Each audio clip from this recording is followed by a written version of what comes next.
اپنے بچوں کو یہ احساس دلایا کہ وہ ہمارے لیے ایک بلیسنگ تھے، وہ ہماری زندگی میں ایک رونق لے کے آئے. ہم نے چاہا تو انہیں پیدا کیا، وہ اللہ کا ایک انعام تھے ہماری جھولی میں، اور ایک ذمہ داری کے ساتھ آئے تھے. اور ہمارا ایک جملہ جو ہمیشہ اس گھر میں گونجتا رہا ہے وہ یہ ہے کہ فرائض کے صلے نہیں ہوا کرتے. تو اولاد جو ماں باپ پالتے ہیں وہ ان کا فرض ہے اس کو پڑھانا، لکھانا، بیاہنا.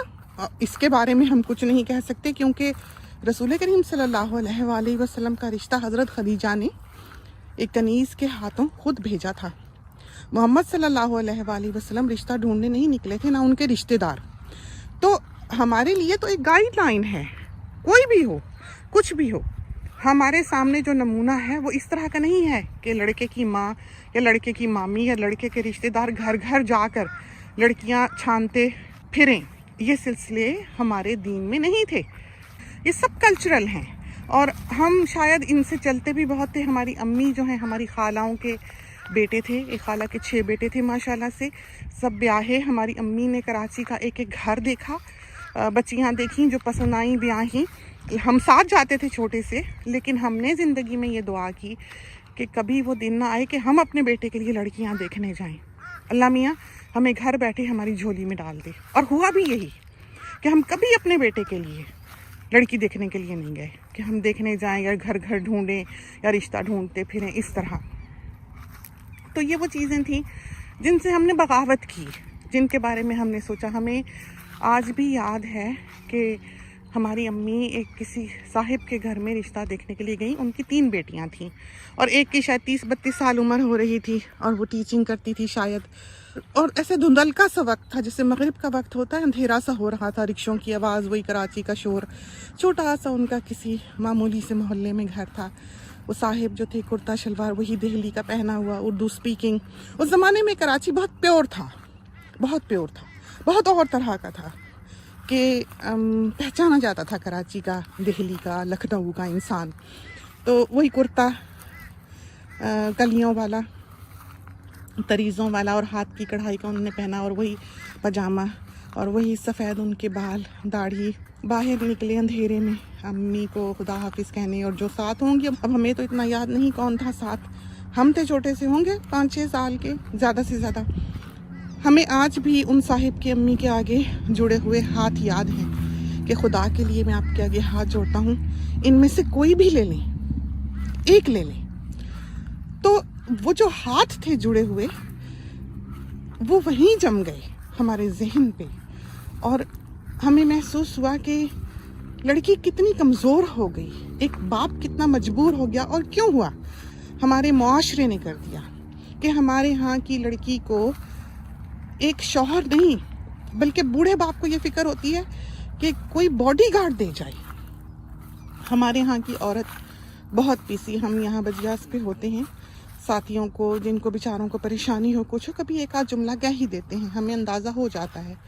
جو چینل ہے ہمارا بجیاس کوکنگ کا، اس پہ بھی لکھ دیتے ہیں. بڑا ظلم ہے، اور سب سے زیادہ ظلم جو ہمیں دکھائی دیتا ہے پاکستان میں، تو جو بھی ہو سو ہو، بہرحال پاکستان میں اپنے لوگ ہوتے ہیں یہ ہیں، لیکن جو لوگ عرب اپنی بیویاں لے کے جاتے ہیں، سب سے زیادہ ظلم کا شکار وہ ہوتی ہیں. اس لیے کہ نہ ان کا کوئی آگے اور نہ پیچھے، اکیلی وہ وہاں پر قید میں اپنی زندگی ایک گزار رہی ہوتی ہیں. اور عموماً یہ کہانیاں جو ہیں وہ وہاں پر ہمیں سننے کو ملتی ہیں، اس سے ہمیں اندازہ ہو جاتا ہے. تو ہمارے ہاں کی عورت جو ہے وہ بہت پیسی ہے. ایک تو یہ ایشو، اور سنانے ہم آپ کو اپنی زندگی کی کہانی لگے تھے اور بتانے یہ لگے تھے کہ وقت کبھی ایک سا نہیں رہتا.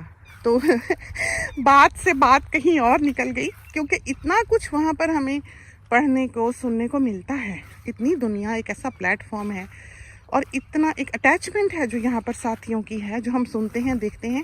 ہماری کہانیوں میں، ہماری باتوں میں ہر شخص اپنے آپ کو پاتا ہے. ہم ایک ایسی عورت نہیں بننا چاہتے تھے، ایک ایسی بیوی، ایک ایسی ماں نہیں بننا چاہتے تھے، یا ایک ایسی یوٹیوبر نہیں بننا چاہتے تھے جو یہ کہہ کے اپنی یوٹیوب ویڈیو اپلوڈ کرے کہ ہائے سسرال والے آ گئے، یا ہائے میں تو تھک ہی گئی، کام ہی بہت تھا، شام ہی ہو گئی، میاں صاحب آ گئے، میں ایسے ہی پھر رہی ہوں.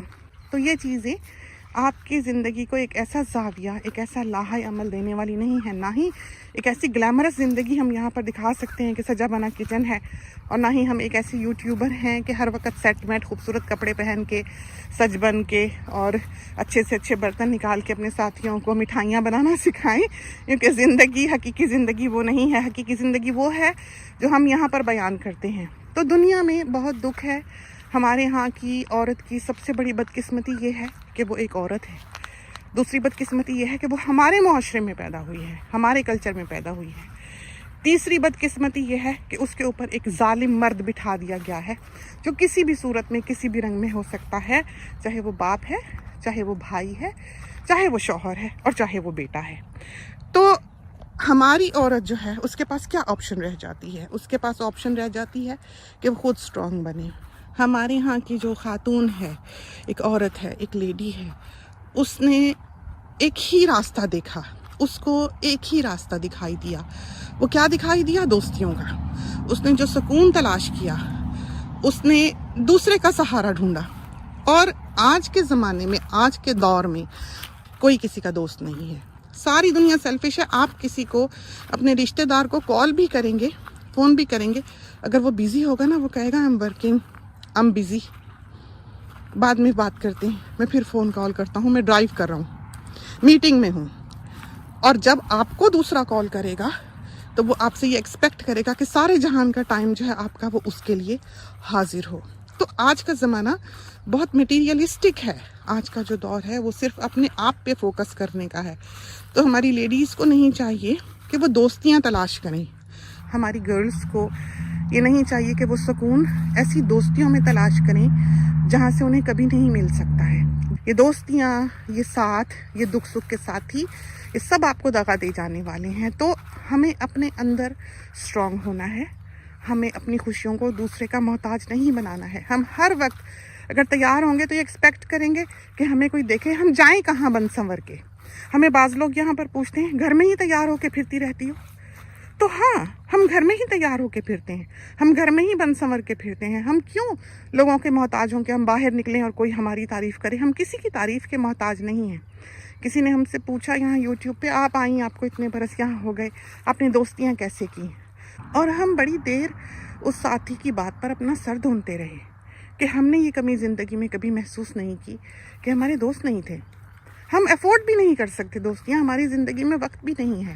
ہم سارا دن صبح سے اٹھتے ہیں، بھاگنا شروع کرتے ہیں، بعض اوقات گردن موڑتے ہیں، باہر رات ہوئی ہوتی ہے۔ تو ساتھیوں کو چاہیے کہ چاہے ان کا گھر بڑا ہے یا چاہے ان کا گھر چھوٹا ہے، وہ اس کو آباد رکھیں۔ ان پر جو حالات بھی بیت جائیں، کچھ بھی ہو، وہ دوسرے کا سہارا نہ ڈھونڈیں، وہ اپنے لیے دعا کریں۔ ان کا دل بھاری ہوتا ہے، اللہ کو یاد کریں، جو بھی ان کا کریٹر ہے اس کو یاد کریں۔ آخر کوئی تو ہمارا بنانے والا ہے، ہمیں کوئی کسی دوسرے خدا نے تو نہیں بنایا، کسی دوسرے بھگوان نے تو نہیں بنایا، چاہے ہم اس کو کسی نام سے بھی بلا لیں، جو بھی ہے، آخر ہمارا بنانے والا، ہمارا کریٹر ایک موجود ہے جو ہمیں دیکھتا ہے، ہماری نیتوں کو دیکھتا ہے۔ ہمیں انسان سے توقع نہیں رکھنی چاہیے کہ وہ کیا کرے کیا نہ کرے۔ ہمیں اپنی زندگی کے سکون کے لیے، اطمینان کے لیے، خوشی کے لیے دوسرے کا محتاج نہیں ہو جانا چاہیے، جو کہ ہمارے ہاں کی ہر دوسری عورت ہو جایا کرتی ہے۔ اس کو اپنے گھر میں سکون نہیں ملتا، اس کو گھر میں اس کے ہسبینڈ کے ساتھ نہیں بنتی، بدسلوکی ہوتی ہے، اس کے سسرال والے اس پہ ظلم کرتے ہیں، وہ فوراً کسی دوسرے کو ڈھونڈتی ہے کہ وہ کسی سے بات کرے، کسی کے ساتھ اپنا دکھ سکھ بیان کرے۔ تو اس کو یہ بات سوچنی چاہیے کہ اس کی اپنی زندگی بھی تو ہے، اس کی اپنی لائف بھی تو ہے، اس نے اپنی خوشیوں کو دوسروں کا محتاج کیوں بنا رکھا ہے؟ اگر اس کا سسرال برا ہے تو رہے، اگر اس کا شوہر برا ہے تو رہے، اس کی اپنی لائف بھی تو کچھ ہے، وہ خود تیار ہو، خود سجے سنورے، وہ خود بنائے، وہ اپنے گھر کو سنوارے، وہ اس کا ہے۔